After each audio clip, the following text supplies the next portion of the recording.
आत्महत्या करने जा रहे थे। संत आए, बेटा क्या करने जा रहे हो? आत्महत्या क्यों? गुरुदेव,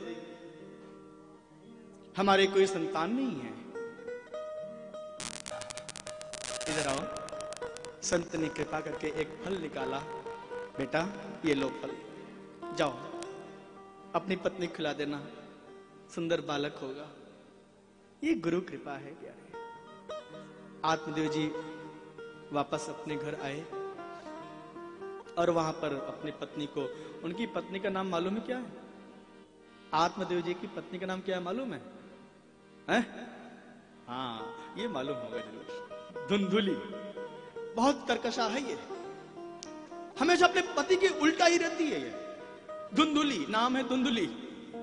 पति ने दिया प्रसाद, देवी ये संत का, ये गुरु कृपा का प्रसाद है, इसको पा लेना, मंगल होगा, कल्याण होगा। तो उसने क्या सोचा, अब ये कर्कश वाणी, कर्कश विचार, क्यों वाणी नहीं होती कर्कश, विचार भी बड़े कठोर होते हैं, कर्कशा। क्या सोच रही, अरे संत का प्रसाद मैं कहूं? नहीं नहीं नहीं। मान लो संत कृपा से हमारे गर्भ में संतान ठहर गया और कहीं हमारे झोपड़ी में आग लग गई, उस समय 7 महीना हो गया होगा मुझे, हमारा पेट बाहर निकल गया होगा, शिशु हमारे गर्भ में होगा और आग लग जाएगी कहीं हमारी झोपड़ी में, तो मैं भागूंगी कैसे? ये देखिए कर्कश विचार। कहीं कोई लुटेरा आएगा लूटने के लिए, कोई कुछ चुराने के लिए, और मुझे भागना पड़े तो कैसे? घर का काम कैसे करूं? नहीं खाया, वो फल नहीं पाया। उसने गाय को खिला दिया और अपनी बहन के द्वारा उत्पन्न संतान को उसने गोद ले लिया। यह बात आत्मदेव जी को नहीं मालूम हुआ, पति से छिपाकर। ये पत्नी, ध्यान देना, पत्नी चाहे तो घर को स्वर्ग बना दे और चाहे तो घर को नरक बना दे। पत्नी, मैं आगाह करना चाहता हूं भारतीय संस्कृति की जो देवियां हैं, जो माताएं हैं, हमारा धर्म यदि टिका है तो आपसे टिका है। आप संसार के लिए, समाज के लिए आप गंगा के समान हैं।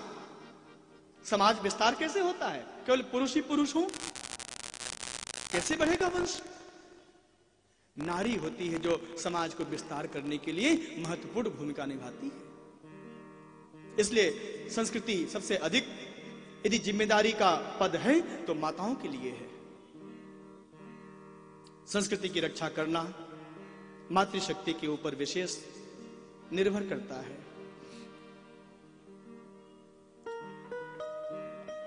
अब देखो ये नरक होने जा रहा है, आत्मदेव जी का घर नरक होने जा रहा है। कैसे? कर्कशा वाणी, कर्कशा धुंधुली। अपनी बहन से गोद ले लिया। आत्मदेव जी को क्या मालूम हुआ कि हमारा ही संतान है। क्यों? क्योंकि इसने 8-9 महीने तक अपने पेट में कपड़ा लपेट करके उसको मोटा कर लिया था, बांध लिया था। आत्मदेव जी खुश हो रहे हैं कि हाँ, लगता है हमारी पत्नी को बढ़िया गर्भ ठहर गया है। लेकिन वास्तव में वो गर्भ नहीं था, वो कर्कश विचार थे, कपड़ा लपेट लिया है। 9 महीना बीता, अपने बहन के पुत्र को गोद ले लिया। आत्मदेव जी बड़े प्रसन्न हुए। चिपके से, छिप करके, किसी को मालूम नहीं चला है कि इसने गोद लिया है। उसके बदले में धन संपत्ति दे दिया है धुंधुली ने अपनी बहन को। ध्यान देना, मैं माताओं से कहना चाहूंगा, आपका परिवार, आपका घर स्वर्ग यदि आप चाहते हो कि बन जाए तो आपको सुधरना पड़ेगा। आपको अपने व्यवहार में परिवर्तन करना पड़ेगा। पति के प्रति, पुत्र के प्रति, बहू के प्रति, माँ के प्रति, सासू माँ के प्रति, ससुर जी के प्रति, समाज के प्रति।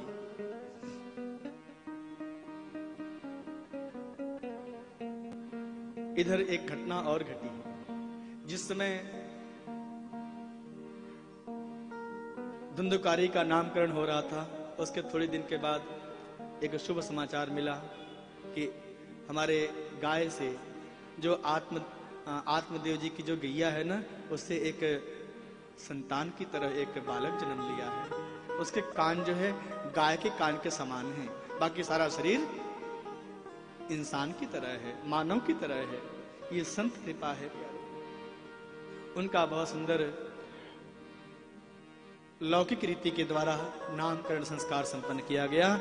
और चूंकि इनका कान जो है ना गाय के कान के समान था, इसलिए इनका नाम क्या रखा गया? गोकर्ण।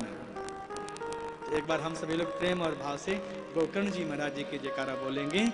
बोलिए गोकर्ण भगवान की जय। जय जय श्री राधे, जय जय श्री राधे।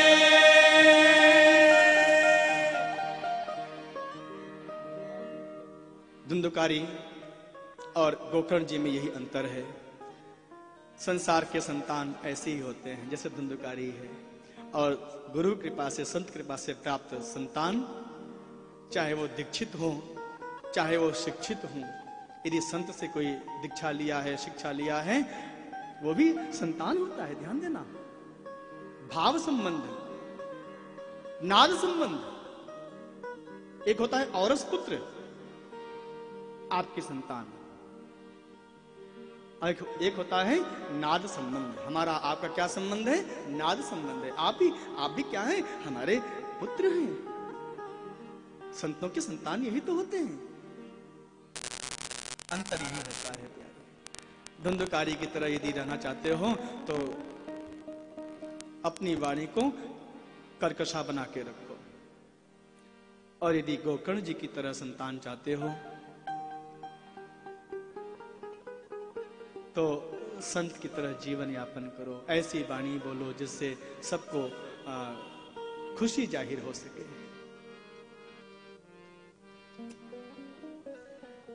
धुंधुकारी ने बहुत अत्याचार किया। ध्यान देना, जो अत्याचार करता है ना, उसका अंतिम समय कैसे बीतता है ये भी मैं आपको बताता चलूं। बहुत ध्यान से सुनना। जो पापी है, जो दुरात्मा है, जो दूसरों को दुख देता है, जो पाप करता है, जो चोरी करता है, जो अत्याचार करता है, जो दूसरों की संपत्ति पर बुरी नजर रखता है, जो पर स्त्री पर बुरी निगाह रखता है, इन सब की अंतिम गति कैसी होती है? वो गति नहीं बोलते हैं, उसको दुर्गति बोलते हैं। आत्मदेव जी तो जंगल चले गए। ऐसी संतान से तो अच्छा है जंगल चले जाओ, है?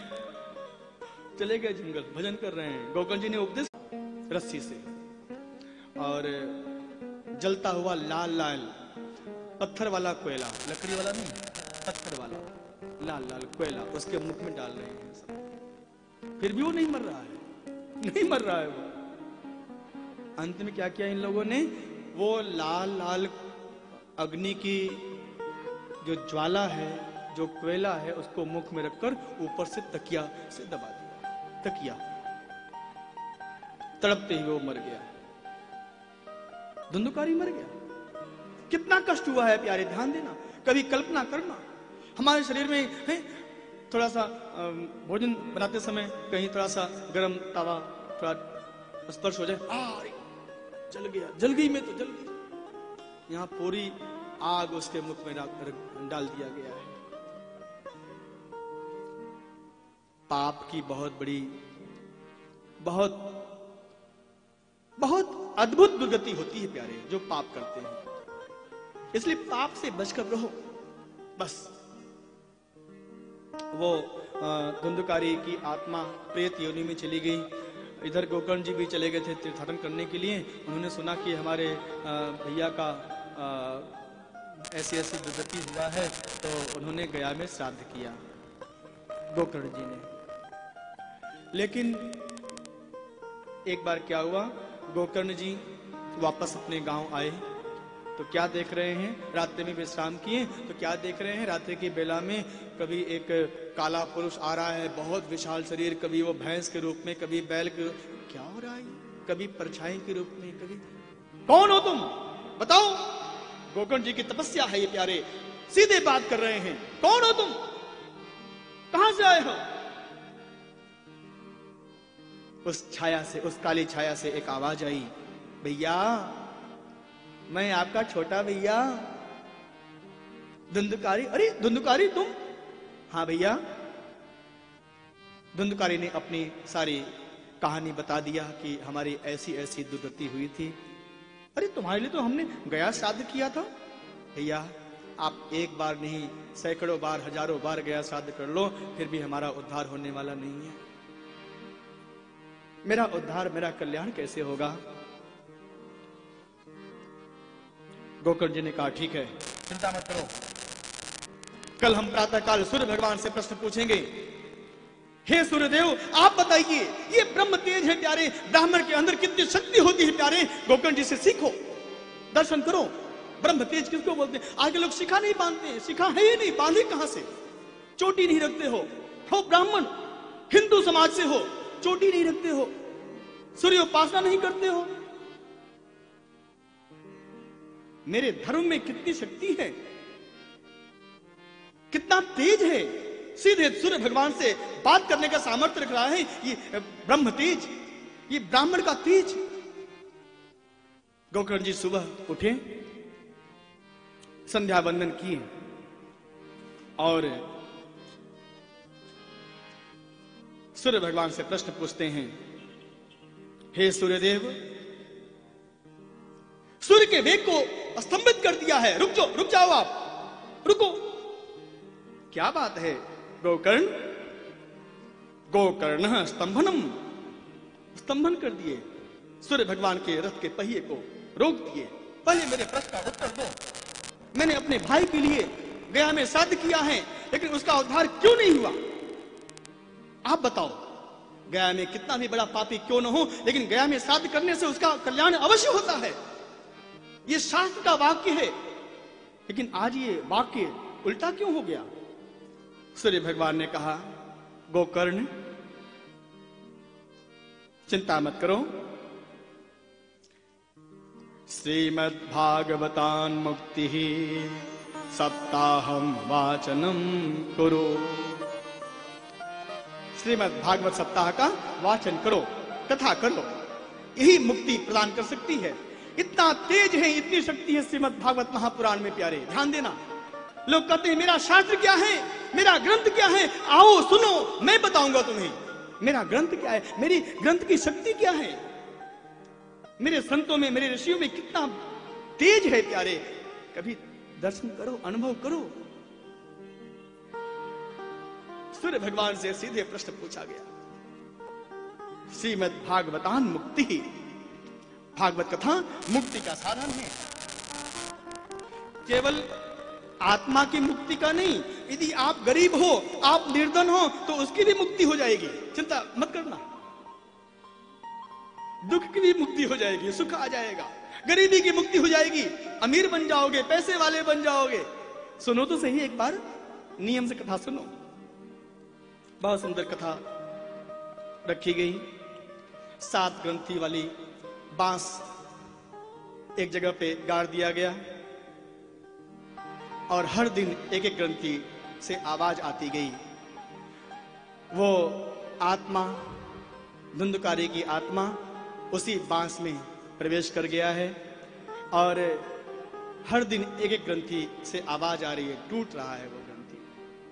और 7वें दिन बहुत बड़ा आश्चर्य हुआ। कौन सा आश्चर्य? भगवान नारायण के दिव्य पार्षद विमान लेकर आ गए। किसके लिए? अरे हजारों लोग कथा सुन रहे हैं, चलो चलो हमें विमान में चलना है। नहीं नहीं, सबके लिए नहीं, नहीं नहीं, आप नहीं चढ़ सकते हो, नहीं नहीं। किसके लिए? धुंधकारी के लिए। अरे धुंधकारी ये तो बहुत बड़ा पापी था, उसके लिए विमान भेजा है भगवान ने। सबको बड़ा आश्चर्य हुआ। हमारे लिए, हम तो इतने प्रेम से कथा सुन रहे हैं, हमारे लिए विमान नहीं आया और धुंधकारी इतना बड़ा पापी। ध्यान देना, मैंने कथा की शुरुआत में कहा था ना, हम लोग कथा को सुनते हैं लेकिन कथा की नहीं सुनते हैं। धुंधकारी ने कथा भी सुना है और कथा की वो भी सुना है। कथा में क्या क्या बताया गया, चिंतन कैसे करना है, भजन कैसे करना है, भगवान का ध्यान कैसे करना है, ये सब उसने ध्यान भी किया है। कथा श्रवण करने के बाद फिर रात्रि की वेला में ध्यान भी किया है, और 7 दिन के बाद इसकी मुक्ति हो गई।